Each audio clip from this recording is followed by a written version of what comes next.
Assalomu alaykum. Kunning muhim voqealari tafsiloti bilan efirda xabarlar. Studiyada Hurmatay Nurmatova. Bugun dasturimizda Qirg'iziston O'zbekiston parlamentlari hamkorlik qiladi. Qirg'iziston siyosiy ta'qiblarni to'xtatishi kerak. Endi yo'l qoidasini buzganlar ballik qoida bilan jazolanadi. Mutaxassislar chet o'lkadan kirgan eski g'ildiraklardan foydalanmaslikka chaqirdi.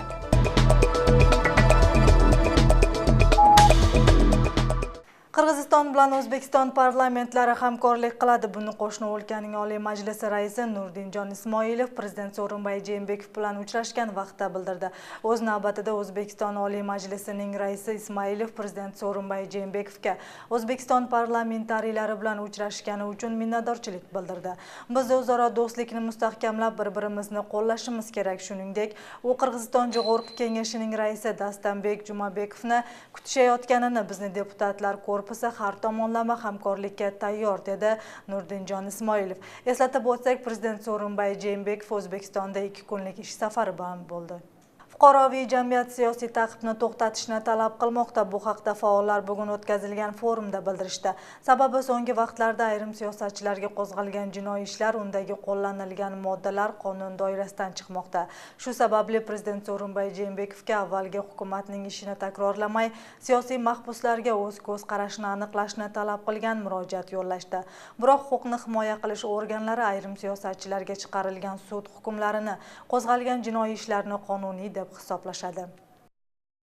Fuqarolik jamiyati vakillari ba'zi siyosatchilarni hukumatning quvg'iniga uchrayotganidan xavotirlana boshladi. Sababi so'nggi 2 yildan beri hukumat vakillari shaxsiy manfaatlari uchun qarshi fikr bildirganlarni quvg'inga ola boshlagan. Ular orasida parlament vakillari, fuqarolik jamiyati vakillari ham bor. Mo'nday bir yil uchurda 20 kishi siyosiy tutqun bo'lgan, murunqu Aqayev Bakiyev rejimlerinde bo'lgan emas. Bunda bu Jalan Atambayevning rejimi uchurunda bo'ldi. Bungacha hukumatning kuch bilan bosib oldi degan asosga ko'ra xalq parlament vakillari va erkin siyosatchilarni sudlagan. Rossiyalik fuqarodan katta miqdorda pora oldi degan asos bilan Atamekan fraksiyasining lideri 8 yilga ozodlikdan mahrum qilingan bo'lsa, prezident saylovida tartibsizlik uyushtirishda gumonlanib, deputat Qanatbek Isayev qo'lga olingan. Buni hukumatning siyosiy quvg'ini deb hisoblashadi. Şu eldik parlamentini alып көрө турган болсок, бул жерде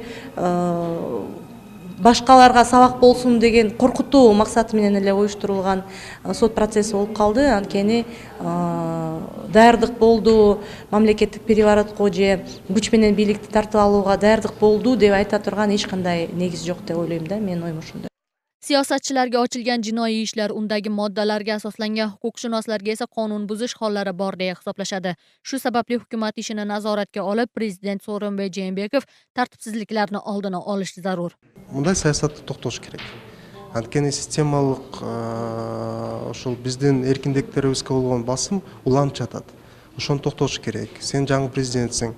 Өзүң укуктарыңды пайдаланып туруп, чыныгы демократиялык укуктук мамлекет курууга бар деген биздин талабыбыз ошол. Yig'ilishga hukumat vakillari ham chaqirilgan, ammo birorta ham davlat xodimi qatnashmagan. Sobiq xavfsizlik xizmatining polkovniki Marat Imanqulov hukumat bilan xalq orasidagi ko'prik bo'lib, yangi rahbar ittifoqni mustahkamlaydi degan ishonchda. Sababi so'nggi vaqtlarda siyosiy quvg'inni oldini olish vaqti keldi. Quvuntuqlardan ajroonun birle yolu elibizdi, qo'mimizni intimakka birlikte chaqirish kerak. Onun için azırkı bizim mamleketin içinden, qo'mning içinden düşman isteyish kerak. Jamoat, siyosiy tadbirkorlar, fuqarolik jamiyati vakillari ishtirok etgan yig'inda qarama-qarshi fikrlar yaraldi. Tashrif buyurganlar Qirg'iziston demokratiya davlat bo'lgani bilan biroq hukumat ta'qibida ekanini qo'shimcha qilishdi. Natijada prezident Sooronbay Jeenbekovga siyosiy quvg'inni oldini olish bo'yicha murojaatnoma yo'llandi. Yo'l qoidasini buzganlar ballik tizimda jazolanadi. Bugungi kunda yo'l qoidasini buzganlar bo'yicha balli sistema ishlab chiqilmoqda. Bu haqda bugun Premier Ministr Sapar Isaqov yo'l xavfsizligini ta'minlash bo'yicha kollegiya yig'inida aytdi. Unda haydovchi yo'l qoidasini bir necha marta buzib 100 ball to'plagan bo'lsa, haydovchilik guvohnomasidan to'liq mahrum qilinadi. Uni qayta olishi uchun imtihondan o'tish kerak. Bu tizimni bugungi kunda Gruziya qo'llaydi. Eslatib o'tsak, joriy yilning 11 oyida yo'l halokatidan 820 kishi qurbon bo'lgan, uning 94 nafari bolalarni tashkil qiladi. Qirg'izistonga kirayotgan mashinalarning eski g'ildiraklari inson hayotiga xavfli bo'lmoqda. Chet o'lkaning yaroqsiz ehtiyot qismlari bizning o'lkaga kirib, biroq u umuman nazoratga olinmayapti. Qonunda eski g'ildiraklarni olib kelishda uni xavfsizligi va sifatiga kafolat berish qaralgan. Bugungi kunda qonunda ko'rsatilgan qoidalar saqlanyaptimi? Muxbirimiz hikoya qiladi. Boshdagi ehtiyot qismlar bozorida sotilayotgan g'ildiraklarning asosiy qismi eskirgan. Ular bu vaqtgacha Rossiya, Koreya va Xitoy kabi bir qator davlatlarda foydalanilgan. Keyin Qirg'izistonga olib kelingan narxi esa yangilarga nisbatan 2 hissa arzon. Жаңы баллондар качествосы жакшы. Пулуна жарашат. Буушный баллондар бар. Көбү буушный алат. Чөнтөгүнө жарашатчы. Ishlatilgan g'ildiraklar 800 so'mdan 3-4 ming so'mgacha yetadi. Yangilar esa undan 2 hissa qimmat. Uzoq otlangan haydovchilar yangisidan olmasa, boshqalarini 4 tasini yangisiga almashtirishga qurbi yetmaydi. Sotib olinayotgan g'ildiraklarning xavfsizligi hech kimni qiziqtirmaydi. Жазында күн ысыкта жүрүлсө тезлежейт. Ана жаз келгенде алмаштырып, күз келгенде кайтадан земля кылса, анда боло берет. Xorijdan keltirilgan g'ildiraklar inson umri uchun xavfli. Bu haqda ekologlar jar solishmoqda. Maxsus yig'ilishda chet davlatlarda ishlatilib, foydalanish muddati o'tgan ehtiyot qismlarning xavfsizligiga kafolat yo'q ekani aytildi. Машинаға алып келіп таққандан кейін бұл мұрда қолданылған баллон, біріншіден, екіншіден баллондардың срогы қызматы баяғындай қызмат қылу мөөнөтү өтіп кеткен. Бұл сөз қорқынышқа алып келеді. Айдап кетіп отқан, чоң скоростта кетіп отқан машинаның бұл жарылып кету қорқынычы бар. Анан кейін дағы бір қорқынычы ошо біздің айланып жүрөлмөй атат, ташталып қалып, бізде таштан долып атат. И так бұл маселе бізде өтө чоң турат да. Qirg'iziston qonunida eski g'ildiraklarni olib kirishga ruxsat beradi, biroq eng kamida 4 yil kafolat bilan kirish kerak. Uni chegara xizmati nazorat qilib, keyin ekologiya va texnika xavfsizligi inspeksiyasi muntazam nazoratga olishi darkor. Bu xizmatga har yili 3 marta tekshiruvdan o'tadi. Maxsus me'yorlarga amal qilmagan vaqtda ma'muriy jazoga tortiladi. Biz ошол мыйзам чегинде кайсыл мамлекеттен келген болсо, ошол жака кайра ушундай учурлар болот, ооба жөнөтүлгөн учурлар болот. Анча-мынча товарлардан радиация чыгып калат. Анда дагы кайсы мамлекеттен келген болсо, ошол жака жиберилет. Yangi g'ildiraklardan foydalanish zamon talabi. Eski jihozlarga kafolat berilmagandan keyin har bir odam o'zini xavfsizligini o'zi ta'minlashi kerak. Bunday yo'l bilan ekologiya ham inson umrini ham saqlab qolish mumkin. Eslatib o'tsak, Qirg'izistonga Sovet ittifoqi tarqalgandan keyin xorijdan eski g'ildiraklar muntazam kirib turadi. 2018-yilning boshidan identifikatsiyadan o'tmagan hayvonlar sotuvga chiqarilmaydi va so'yilmaydi. Bu bo'yicha hukumat qarori qabul qilindi. Shu sababli dekabrning oxirigacha identifikatsiyadan o'tkazishning ikkinchi bosqichi olib borilmoqda. Uchinchi bosqich kelasi yili amalga oshib, unda qo'y yilqilarga birka bosiladi. O'sh shahridagi jarayonning borishi bilan navbatdagi lavhada tanishasiz. O'sh shahri bo'yicha 10 mingga yaqin hayvonlar bor. Uning ichida 3 mingga bu vaqtgacha identifikatsiya qilingan. Shu oy ishning ikkinchi bosqichi boshlandi. Bunda sigirlarga birka taqilib ro'yxatga olinmoqda. 19 ta molim bor. Menda 19 mol jondiq bor. Жаңы жылга чейин алардын идентификациясын өткөрүп коеюн дедим.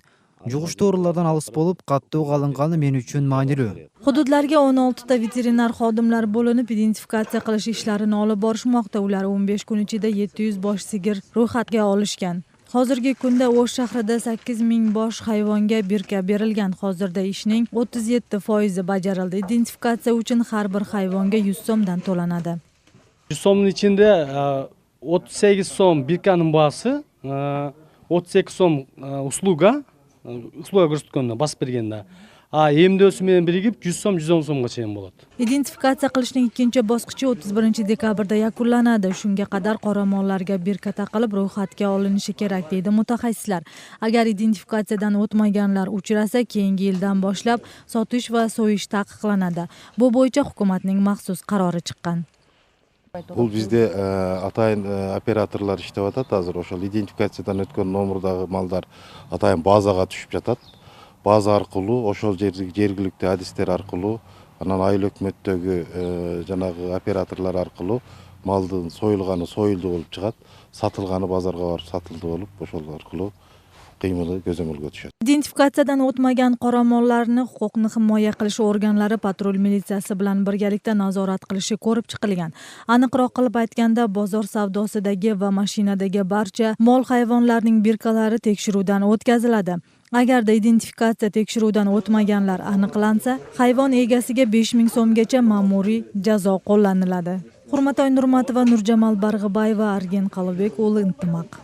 Qirg'izistonliklarning media tanlovi aniqlandi. M-Vektor so'rovlarida Intimaq telekanali va radiosi oldingi ko'rsatkichga chiqdi. Respublika bo'yicha telekanal 12-qatorga ko'tarilgan, o'lka janubida esa 1-o'rinda turadi. Intimaq radiosi esa 20 stansiya ichidan 14-ko'rsatkichda. 2017-yilning natijasi bo'yicha mahalliy telekanallar ichida yuqori ko'rsatkichga erishgan Intimaq teleradio kompaniyasi haqida navbatdagi lavhada so'z bo'ladi.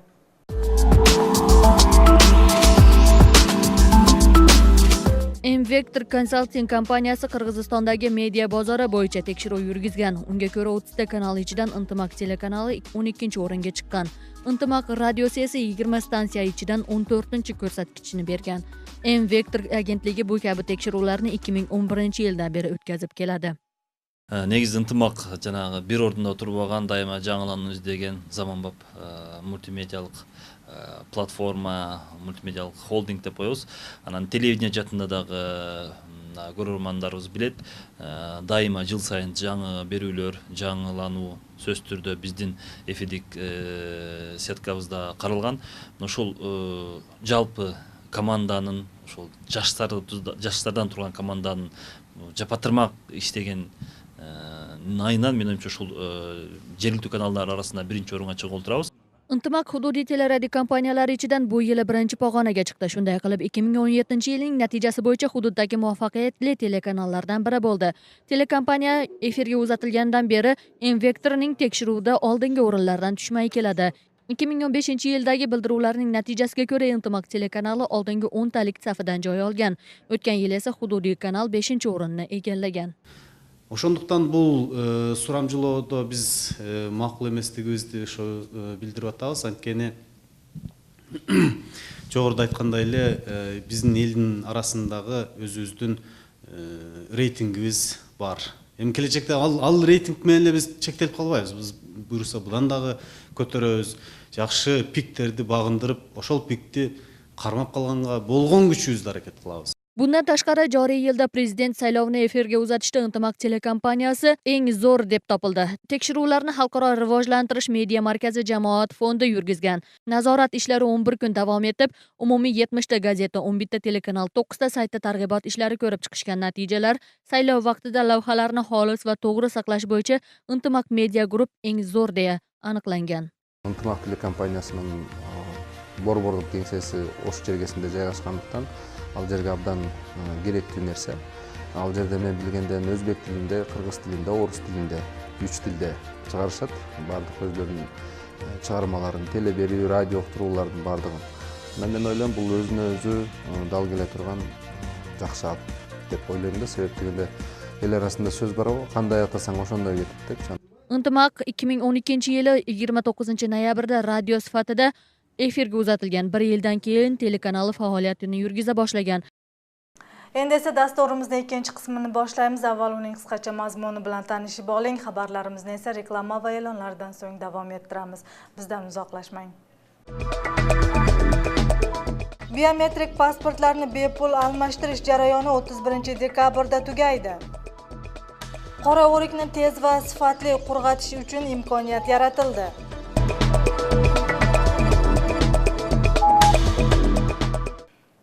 2017-yilgi biometrik pasportlarni bepul tayyorlash muddati 31 dekabrda tugaydi. Bu haqda Davlat ro'yxatga olish xizmatining matbuot xizmati bildirdi. Ma'lumotga ko'ra, hukumat qarori bilan 2017-yilning 1-maydan 31 dekabrigacha 1994-yilgi va 2014-yildagi pasportlarning o'rniga yangi biometrik identifikatsiya ID kartalarini bepul berish qaralgan. Olabuqada g'aylonni qurituvchi sex ochildi. Unda maxsus qurituvchi uskuna yordami bilan tez va toza turshak olish mumkin. Yangi ochilgan ishxonada har kuni 3 tonnagacha olcha quritilib, 1 tonna qoqa olsa bo'ladi. Bu vaqtgacha mahalliy yashovchilar qora o'rikni uy sharoitida yo'llarga yoyib quritishgan. Imkoniyatlari yuqori zamonaviy g'aylonni qurituvchi uskuna haqida muxbirimiz hikoya qiladi. Olabuqa tumani olma bilan g'aylonning makoni desak yanglishmaymiz. Mahalliy aholining 80% dan ortig'i dehqonchilikning mazkur turi bilan shug'ullanadi. Ko'pincha g'aylonini quritib sotishadi, chunki qoqlarning bahosi qimmat bo'ladi. Buning uchun qora o'rikni yo'llarga yoyib yoki qo'lda yasalgan uskunalar yordamida quritishadi. Bu sanitar talablarga javob bermaydi. Ko'pincha unday жағдайлар to'g'ri emas bo'lib qolgan uchurlari bor, chang aralashib, естественно qurg'atishgan ko'chada, changda yerga jayibchi. Anan üstüne narqida ıldıy bo'lib tömön. Har bir uyda kamida 15 sotix maydonni g'ayloni bog'i bor. Shu boisdan rayonga meva-chevalarni qurituvchi sex ochildi. Uskunalarni standart talablariga javob bergan ishxona g'aylonning sifatini yo'qotmay quritadi. Bundan tashqari, yirik hajmdagi o'rikni tez quritish imkoniyatini ham jamlagan. Bir quritganda 3 tonnagacha g'aylonni 18 soatda qoqiga aylantiradi. Olabuqaning Aktam qishloq hukumatidagi g'ayloni qurituvchi uskuna mana shu bo'lib, bu yerda jahon standartiga javob bergan sanitar talabidagi g'aylonini quritish mumkin. Bu yil jihoz sinovdan o'tib, umumiy 22 tonna g'aylondan 8 tonna qoqa olingan. Buradagi sушилкалар алар баягы кайналып салганда, баягы ыссы эме болгондо кайналып жарылып, ичиндеги суу сагып кетет да. Ушу эмки жылдан иш жакшы болот деген үмүттөр бар да. 20-30 тонна emek qurg'atam degan o'yin bor, qurg'ag'in. Sex g'aylonini ulgurji bahoda sotib oladi. Mahsulotni Olabuqa tumani bo'yicha qabul qilish imkoniyati mavjud. Qora o'rikni mahalliylar o'zlari olib kelib topshiradi. Aktam qishloq hukumatida sinov tarzida faoliyat boshlagan sex joriy yildan keyin 30 tonnaga yaqin g'aylonni ishlab chiqarishni rejalashtirmoqda. Жұмыс болып болған жағайлы үйде отырат елек. Мына эми иш ачылып 10 ай иштеп атыр. Мунуларды өз кылып, элге деле жакшы, өзүбүзгө деле жакшы. Огородда тонна кайналарыбызга деле жакшы болуп, рынокко чыгарыш багытында иш жүргүзүлүп атат. Буга кеминде ар бир айылдык аймакта 2-ден 3-төн болсо, ошондо 16-24 ишкана болсо, Алабука айылдык району батыра алат андай ишкананы. Ishxona ochilishi bilan 10 ga yaqin ishchi o'rni yaratilgan. Sexning qurilishiga Yevroittifoq hamda MCDSP kichik va o'rta biznesni moliyalashtirish loyihasi qo'llab-quvvatlagan. Jami bo'lib 4 million so'mdan ortiq mablag' sarflangan. Ishxona kerakli uskunalar bilan ta'minlangan. Shu bilan birga 40 tonnalik muzxonasi ham bor. Unda mevalarni vaqtinchalik saqlashning imkoniyati bor. Qurg'atuvchi атайын стандарттуу жабдуу жок болчу. Биз ошону 2 миллиондун тегерегиндеги сомго атайын Кытайдан жасатып алып келип койдук. Жалпысынан 5 миллиондун тегерегиндеги долбоордун каржысы ушул жерге киргизилди да. Har yili Olabuqa tumanida 400 ming tonnaga yaqin g'ayloni yig'iladi. Kelajakda mana shunday kichik ishxonalarni ko'paytirib, qora o'rikni eksport qilish rejalari ham bor. Shartnoma uchun Germaniyaga laboratoriya tekshiruviga quritilgan g'ayloni yuborilgan. Hozircha u tomondan javob kelmadi.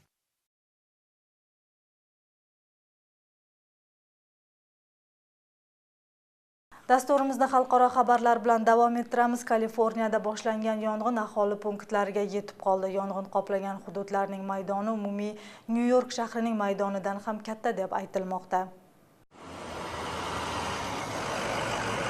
AQShning Kaliforniya shtatida bir necha haftadan buyon yonayotgan olov hamon o'chirilmadi. Thomas deb nomlangan yong'in katta maydonni qoplab, aholi istiqomat qilayotgan hududlarga yetib kelmoqda. Yong'inga qarshi kurash xizmati tilsiz yovning 20%nigina o'chira oldi. Qolgan qismi yoyilib 700 ga yaqin uy-joyni kulga aylantirdi. Mutaxassislar xavfli deyilgan hududlardagi aholini yong'in bilan kurashishga yordam berishlarini so'rashmoqda. Ta'kidlab o'tsak, tilsiz yov 4-dekabrdan buyon avj olmoqda. Yong'in Ohay shahridagi o'rmonlardan boshlanib, tezlik bilan 43 chaqirimga yoyilib ketgan. Shundan so'ng Ventura va Santa Barbara hududlariga yetib, yong'in minglab chaqirim hududni qopladi. Mazkur yong'in sodir bo'layotgan hudud maydoni Nyu-York shahridan ham katta bo'ldi deyilmoqda. Yong'in bilan kurashishga 7000 ga yaqin yong'inga qarshi kurash xizmatining xodimlari jalb etilgan. Hozirda Santa Barbaradagi 100 minglagan aholi xavfda qolgan. Mutaxassislarning so'zlariga ko'ra, bu kabi kuchli yong'in Santa Barbaraning o'zida 9 yil avval sodir bo'lgan. Unda olov 200 dan ortiq uyni vayron qilib, bir kishi halok bo'lgan edi. Liviyaning Bangeziya shahridagi muhojirlarga gumanitar yordam yetkazildi. Ular o'z yurtiga ketish uchun kerakli hujjatlarni bitishini kutishmoqda. Bugungi kunda u yerda 30 ga yaqin kishi qolgan. Liviyadagi muhojirlarning vaqtinchalik boshpanasiga gumanitar yordam yetkazildi. Zaruriy oziq-ovqat, kiyim-kechaklar Liviyadagi Qizil yarim-oy jamiyati tomonidan tashkil etilgan. Bengaziyada joylashgan mazkur lagerda hozirda 32 muhojir qolgan. Ularning 8 nafari ayollar.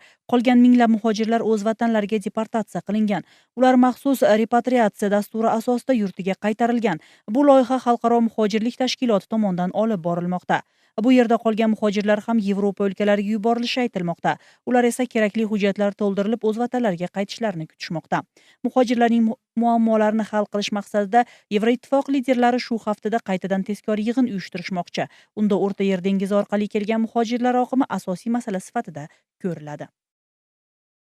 Endi esa dunyoda bo'layotgan so'nggi voqealar bilan qisqacha tanishib oling. Tojik muhojirlarning huquqini himoya qiluvchi Karomat Sharipov Rossiyadan Tojikistonga deportatsiya qilindi. Ma'lum bo'lishicha, Karomat Sharipovni Moskvadan Kulyab shahriga jo'natishdi. Rasmiy hokimiyat Sharipov bilan bog'liq vaziyatga hozircha hech qanday izoh bermadi. 30 noyabr kuni Moskva sudi Federal xavfsizlik xizmati oktyabr oyida Sharipovning Rossiya pasportini noqonuniy ravishda musodara qilgani haqida qaror chiqardi. Migrantlar Federatsiyasiga rahbarlik qiluvchi Sharipov yuridik ma'lumotni 1993-yilda avval Sovet armiyasi so'ngra Rossiya armiyasidagi xizmatidan so'ng Rossiyadan olganini aytyapti. Tojikiston hukumati bir nazorat o'tkazish punktini yopdi va tojik-afg'on chegarasida Panj daryosidagi 5 ta ko'prik bo'yicha harakatlarni to'sib qo'ydi. Tog'li Badaxshon Muxtor viloyati va Shamsiddin Shoxin tumanidagi chegara bo'yi bozorlari ham kimsasiz bo'lib qolgan. Afg'onistonning Badaxshon muzofoti gubernatori Ahmad Faysal Bekzod Tojikiston bilan chegara yopilganini tasdiqladi. Biz hozir Tojikiston bilan chegarani ochish borasidagi muzokaralarni olib boryapmiz. Bu muzofot aholi uchun muhim, chunki yilning bu vaqtida ko'p qor yog'ishi bois Afg'onistonning markaziy qismiga borishning amalda iloji yo'q. Odatda biz kuz va qishda oziq-ovqatni faqat Tojikistondan sotib olamiz, dedi afg'on amaldori. Turkmaniston rasmiylari davlat muassasalaridagi, jumladan huquq-tartibot idoralaridagi xodimlar sonini qisqartiradi. 2018-yilning yanvarida Libab viloyatida 1000 ga yaqin politsiya xodimi qisqartiriladi. Boshqa tashkilotlarda ham qisqartirishlar kutilmoqda. Bundan tashqari barcha nafaqaxo'rlar ham ishdan ketadi. Ayrim manbalar bildirishicha, Ichki ishlar ministrligining jinoyatchilik bilan kurashish bo'limi to'liq bekor qilinishi mumkin. Bu vaqtgacha Xronika Turkmenistoni nashri yangi yildan boshlab mamlakatdagi davlat muassasalarining 30% xodimi qisqartirilishi borasida ma'lum qilgan edi. Bugun sizlarga yetkazmoqchi bo'lgan xabar va lavhalarimiz mana shulardan iborat. Oldinda sizlarni ertangi kunga olingan ob-havo ma'lumoti kutmoqda. Tuningiz osuda o'tsin. Xayr, omon bo'ling.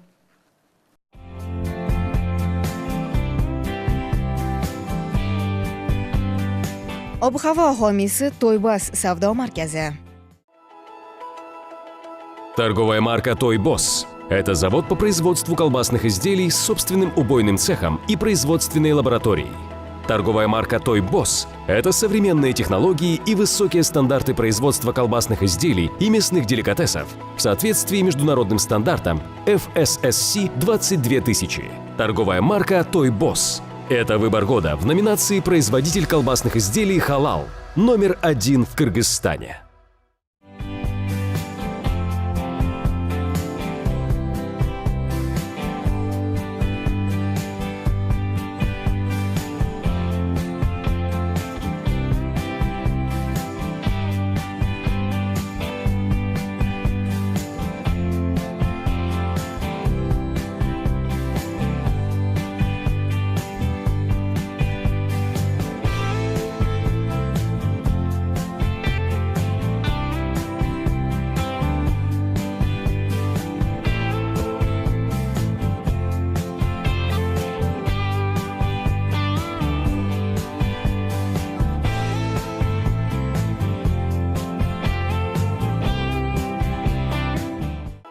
Торговая марка Toy Boss – это завод по производству колбасных изделий с собственным убойным цехом и производственной лабораторией. Торговая марка Toy Boss – это современные технологии и высокие стандарты производства колбасных изделий и мясных деликатесов в соответствии международным стандартам FSSC 22000. Торговая марка Toy Boss – это выбор года в номинации «Производитель колбасных изделий Халал» номер 1 в Кыргызстане.